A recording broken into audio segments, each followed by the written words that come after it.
Ever find yourself like making a to-do list on like a napkin or something, and you're like, ugh, I wish there was a better way to do this. Well, that's exactly what today's deep dive is about. It's all about how this app, Wunderlist, took that feeling, and turned it into this whole tech empire. And we're going to be looking at this article from womenentrepreneurs.biz. It's got a really interesting angle. It focuses on like lessons for female founders. But you know what? Even if you aren't a founder, the stuff in here is like universal wisdom. So okay, picture this. In 2011, the App Store is like this wild west of new ideas, right? And suddenly Wunderlist comes onto the scene. Fast forward just a few years later, Microsoft buys them for a lot of money. Like we're talking hundreds of millions. Yeah. So what was their secret? It really makes you think, huh? I think Wunderlist, they really understood the basics. They didn't try to like totally change to-do lists or anything. They're just made using them so easy and kind of fun, actually, no matter what device you were on. So are you saying like while other companies were like cramming every possible feature in, Wunderlist was like less is more? Exactly. Think about those early tech products, like it was overwhelming. But Wunderlist, they decided to be the one that was easy to use. So their interface was clean, really intuitive. Even if you weren't like a tech person, you could just pick it up and start making lists and sharing them. And being able to use it on any device, that must have been a game changer. Like no more having to email yourself reminders because you switched from your computer to your phone. Oh yeah, it was huge. Like people forget. But this was revolutionary at the time. They understood that people wanted to have the same experience across all their devices. And they did it.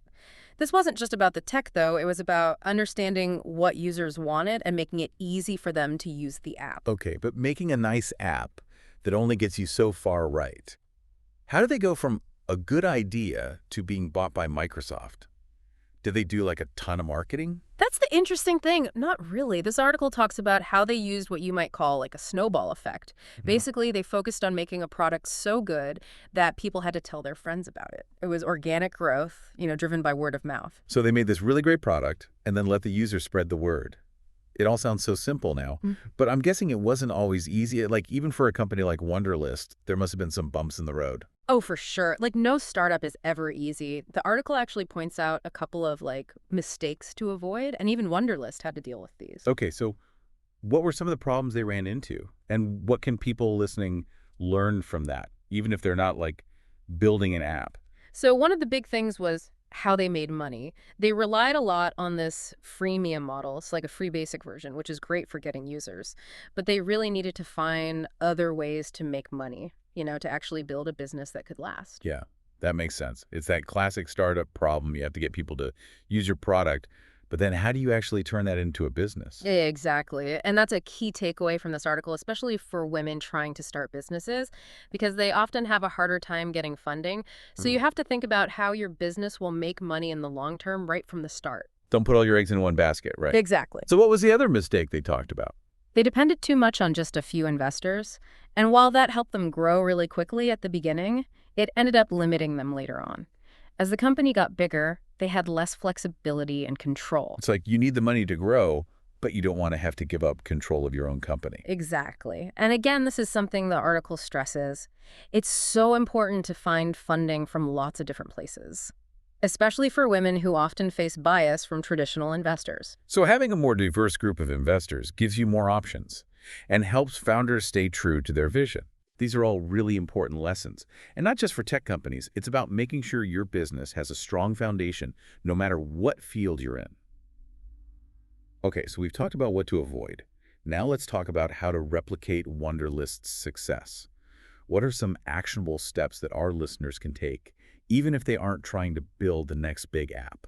Well, the article boils it down to three main things: user experience collaboration and cautious growth. We've touched on these already, but let's look at how these ideas can actually be put into practice. Okay, so user experience, collaboration, cautious growth.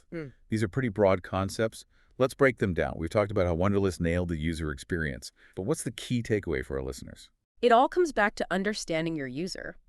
Wunderlist didn't just create a task management app. They solved a problem for people. Their design choices were deliberate, making sure that even someone completely new to to-do lists could pick it up and immediately feel productive.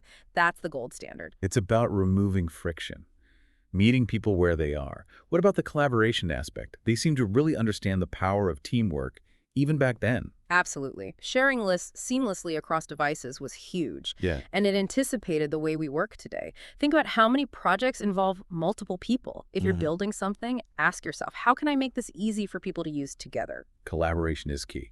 All right. Last but not least, cautious growth.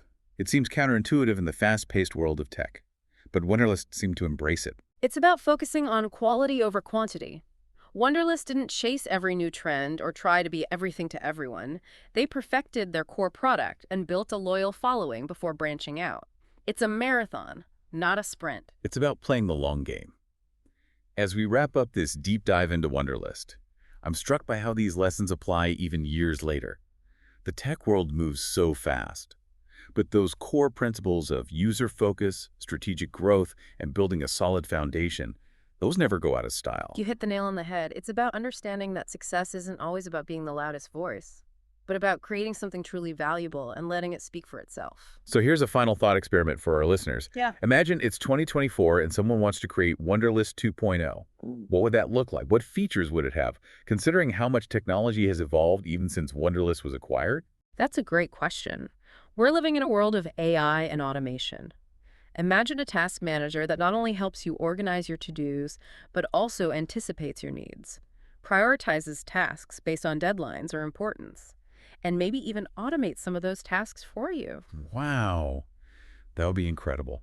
And with the rise of remote work and global teams, maybe even more robust collaboration tools built right in, the possibilities are endless. Exactly, and that's the beauty of the tech world. It's constantly evolving. There's always room for innovation, for that next great idea. Maybe one of our listeners will be inspired to create it.